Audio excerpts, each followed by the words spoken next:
You ask Tiger to solve. This deals with linear equations with one unknown. The final result is a equals -1.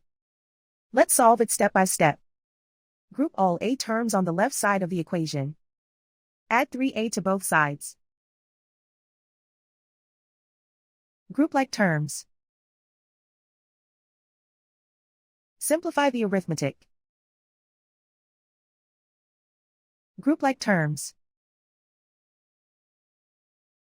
Simplify the arithmetic. Group all constants on the right side of the equation. Subtract 5 from both sides. Simplify the arithmetic.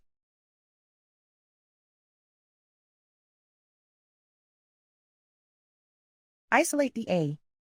Divide both sides by -2. Cancel out the negatives. Simplify the fraction.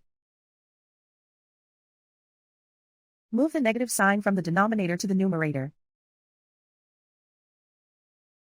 Simplify the fraction. And so the final result is a equals -1.